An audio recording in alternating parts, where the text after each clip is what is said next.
are live doing the daily Bible study, reading the 1-year daily Bible. Good morning, Dorinda. It's the 1-year Bible that we read. It has a Old Testament, a New Testament, Psalms, and a Proverbs, and we are still in Numbers. Reading in Numbers.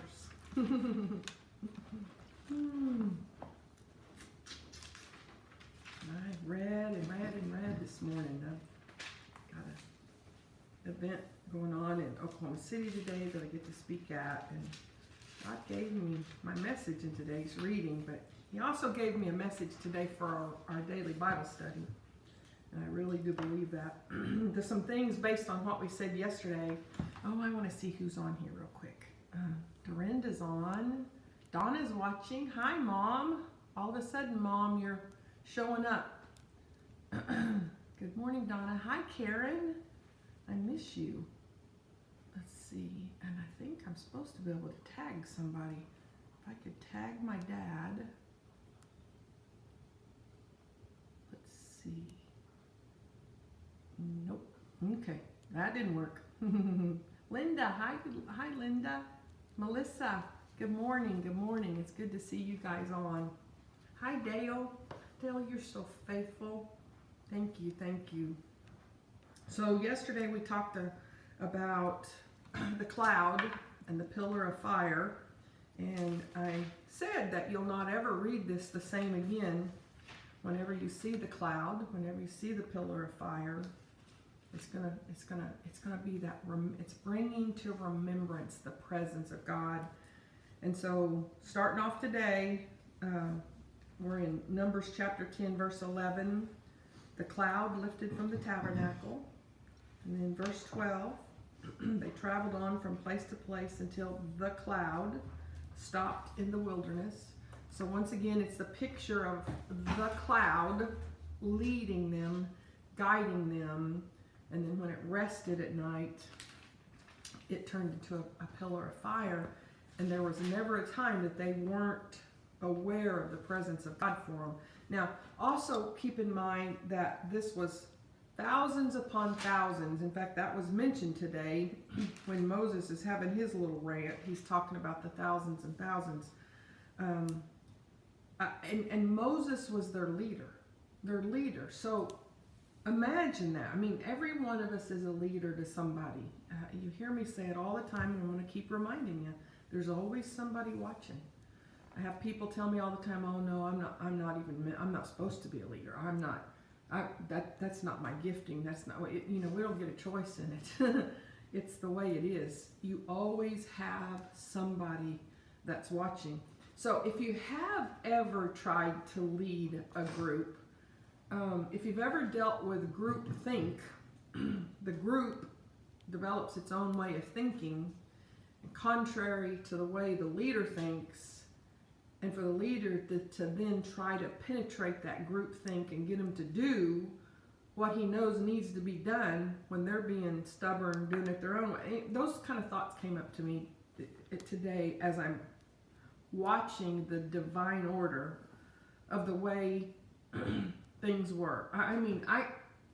It's beyond my comprehension probably to think that they lived out in the wilderness, they traveled in the wilderness, they put up their tents, they took down their tents. The tabernacle itself, just what it took to move the tabernacle is beyond anything probably any of us can imagine for the most part. We have folks that do some amazing things with construction, but have you seen a track hoe and a bulldozer and the equipment, the cranes they use? They didn't have any of that. This is all done by hand. But there was a divine order. And there is today a divine order. And when you're in that divine order, there is safety and security. They used a trumpet. How in the world do you communicate with 3 million or 5 million? I've seen both numbers. Somewhere between 3 and 5 million total people. They only numbered the men. How do you communicate with that many people? How do you get them to do what needs to be done to even take up the tent and move it? Let alone how do you feed that many people? How do you Wow. So the divine order came. I listed the blessings. Divine order was one of them. The tabernacle itself, I mean, that's something long awaited for. Something for the presence of God to live in, to dwell in. The tabernacle was made at this point. The cloud was a blessing. They had the presence of God in the form of a cloud, in the form of a fire, a pillar of fire. Moses himself was a blessing. I mean, they had somebody to look up to. They had somebody who was living his life righteously as a role model, but also as a judge for their disputes. The trumpets for the communication was a major blessing for them. What would they have done without the trumpets? How would the divine order have happened without those trumpets and what we read today? And then God went before them. You know, it says here in verse 21, before they arrived at the next camp, the tabernacle would already be set up at its new location. So if you also read today, they waited till the cloud lifted and the people started moving before they took the tabernacle down. So the tabernacle was the last thing to be taken down, but it was already there and set up for them by the time the people arrived. I mean, the organization of that, but the symbolism that God went before them, what a blessing. And then the manna. You know, it said it was like a small coriander seed, pale yellow in color. It was like gum resin, and they could grind it by hand, very malleable. They boiled it, and when they boiled it, they could form it into cakes that tasted like pastries that was cooked in sweet pastries that was cooked in olive oil. And then it came down from heaven. They didn't even have to work to get it. All they had to do was gather it. Everyone had a job. So there wasn't anybody running around going, what was I born for? Who am I? What purpose do I have? Here, let me shoot up on some dopes because I don't know what I'm doing. Or let me get drunk at night because there's just no purpose in life. They all had a purpose. They all had a job. Every job was important. Every job was important. Whether it was going out and digging the hole for the sewer that they left behind, or whether it was cooking the meals or cooking the manna, every job was important. None of the operation would take place if they didn't do what they... I mean, that right there is a blessing. I talk to people all the time that doesn't have a clue what their purpose in life is. But then the hardships came. It's hard. This isn't easy. It wasn't easy work. It was hard physical labor for them to do what they were doing, to set up camp, take down camp, move forward. And so the people started mumbling and complaining. I want to point out in verse 28, though, there was the order in which the Israelites marched, division by division. Again, I'm re-emphasizing that divine order, because divine order in our life today is extremely important. But in chapter 11, verse 1, soon the people began to complain. And they complained about their hardship. Boy, have we done that. Have I done that? But it's hard. God, I thought you told me to do this, but it's hard. Grumbling and complaining. And something just hit me. I'm going to be exploring it, and I'm just being transparent with you guys, but I was really thinking about the things that angers God the most. We know what the greatest commandment is, and that's to love the Lord your God with all your heart, with all your soul, with all your might. So I would say idol worshiping is probably number one when we make idols. Because we're certainly not loving Him when we're idolizing our job or when we're idolizing whatever. But then I'm not so sure number two is not grumbling and complaining. Now, all of these can be deeply rooted into the 7 deadly sins, pride, all of those. But I mean, you can't read this, and it's one of the reasons we read it. Do you know how much we complain? Until I started doing this and reading this and hearing what God's thoughts are about complaining, I never thought about what my words were. I never thought about how much I complained. I'm better today than I was 2 years ago. I'm better today than I was 5 years ago. And honestly, there's people that's met me 15 years ago, and then they see me today, they don't even recognize me. Praise God, I'm a work in progress. And when it comes to grumbling and complaining, I'm a work in progress. But every single time I read this, and of course, if you guys have been following along and reading the Psalms will kick your tail about your mouth and what words you're speaking over and over and over. Today's no exception. The mouth of a godly person gives wise advice, but the tongue that deceives will be cut off. Whew, woe be unto he who manipulates with words. The lips of the godly speak helpful words, but the mouth of the wicked speaks perverse words. And they certainly had lots of perverse words they were speaking. They grumbled and they complained over the hardships. They were craving the good things of Egypt. They got into that mode of comparing what they had now to what they had back then. I mean, we're all guilty of this. I made this list because I've been guilty of all of these things. They used their imaginations and they had it in their head they wanted meat. This miraculous manna that came down from heaven that took no effort whatsoever to plant and harvest because they used their imaginations and all they could think about was meat. They complained about the manna, and then Moses got mad.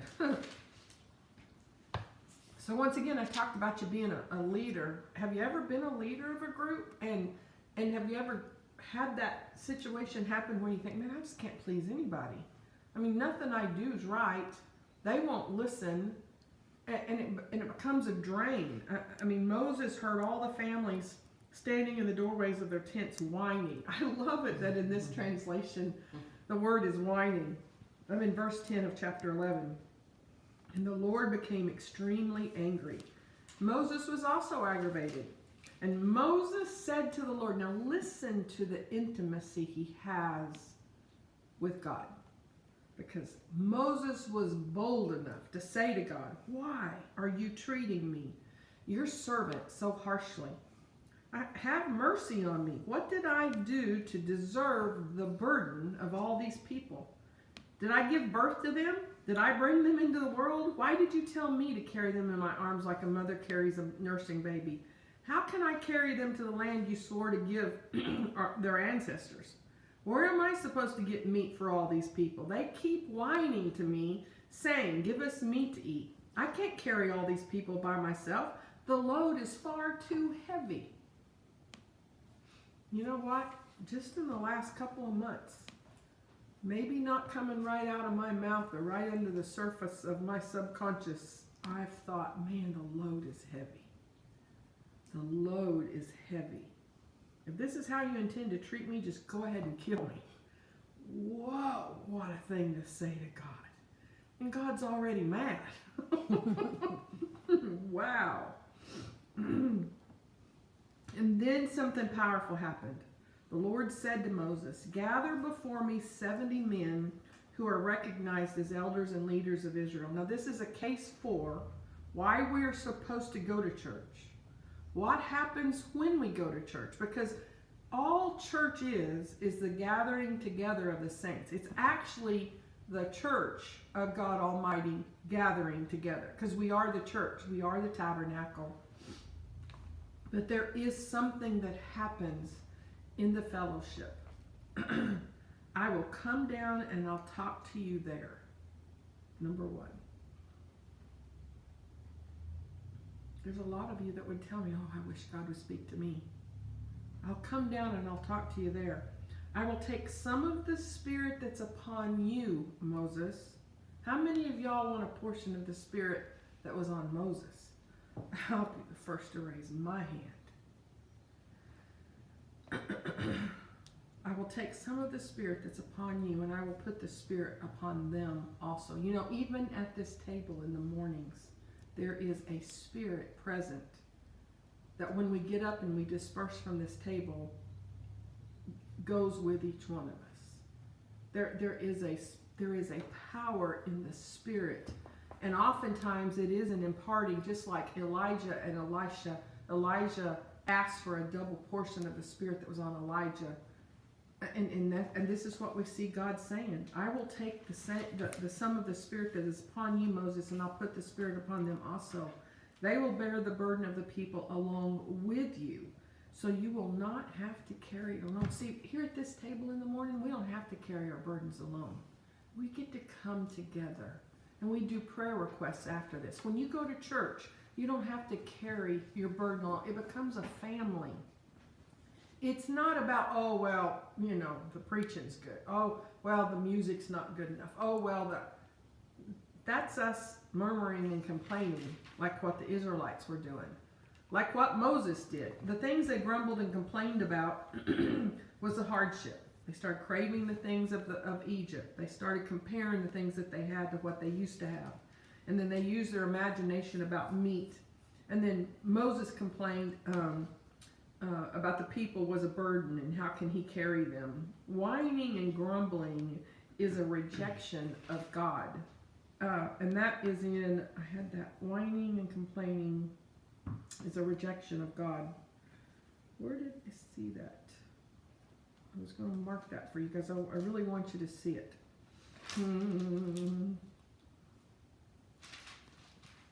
I guess I didn't mark it. Soon the people of Israel began to complain. It's in today's reading, that whining and complaining. Oh, here it is. I did see it. Okay.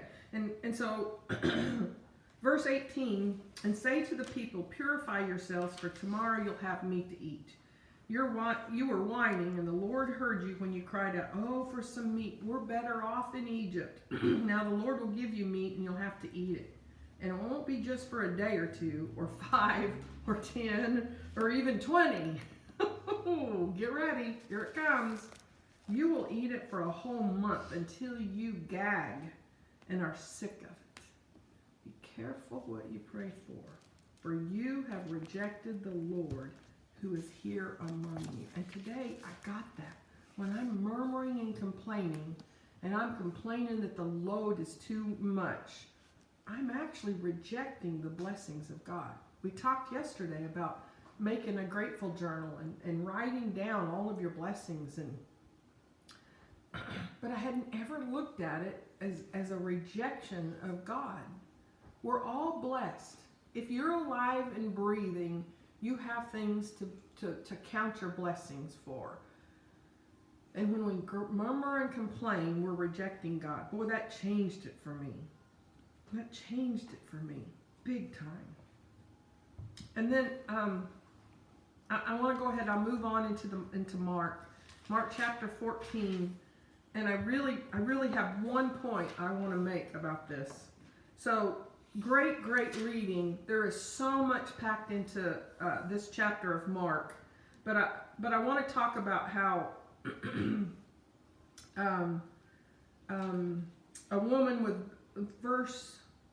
I better just read verse 3, I guess. Yeah, verse 3. While he was eating, meaning Jesus, a woman came in with a beautiful alabaster jar of expensive perfume made from essence of nard. She broke open the jar and poured the perfume over his head. Some of those at the table were indignant. In other words, some of them complained. Why waste such expensive perfume, they asked. It could have been sold for a year's wages and the money given to the poor. So they scolded her harshly. But Jesus replied, leave her alone.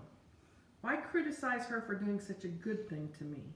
You will always have the poor among you, and you can help them whenever you want to, but you'll not always have me. She has done what she could and has anointed my body. She has done what she could. Again, there's those of you who are saying, I don't know why I was born. I don't know what my purpose is. Or there's those of you saying, I don't know what I'm supposed to do. I don't know what my next step is. Well, I've got a vision for what the future looks like, but I don't know what to do today. How do I get from point A to point B? And we got our answer today. Do what you can. It's this day. The manna came down for one day. If they got more manna than what one day they needed, it spoiled and it got maggots in it. They weren't supposed to gather more manna than for one day. This is the day the Lord hath made. I will rejoice in it. If you're so caught up in worry and stress and you don't know what the future looks like, it's because you're not taking care of things today. Today, what can you do today? God will bless that. He'll bless them. What do you have in your hand? What is right around you? What has He given you this day? This day. She did what she could do. She has done what she could. She has done what she could. Boy, that stuck out to me. Lord, what do I do? Do what you can. Do what you can. He'll fill in the rest. What you lack, He fills. In our weakness, He's made strong. And then Psalms 51 just happens to be the Psalms that David wrote after he had sinned with Bathsheba. And he knew of his sin. And this is his repentant. But verse 6 I read from a different point of view today. But you desire honesty from the womb, teaching the wisdom even there. Now those words have always been there. But I never got that God teaches us in the womb. He's already given us our wisdom starting in the womb. Wow. Number 10, we all ought to be praying this. Verse 10, create in me a clean heart, O God. Renew a loyal spirit within me. That should be our prayer on a regular basis. And then verse 17, the sacrifice that God desires is a broken spirit. You will not reject a broken and repentant heart, O Lord. It's not about me. It's not about me. It's not about what I want. It's not about my desires. It's not about me wanting to go back to the good old days the way it used to be. It is about a broken and contrite spirit. A repentant heart. Good stuff. Good stuff. Thank you guys for joining me today. I hope that blessed you the way it blessed me. Started my day off right. That's why we read. Good morning, Michael. I'm sitting across from your beautiful bride right here. Thanks for sharing her with us every morning, Michael. We love you.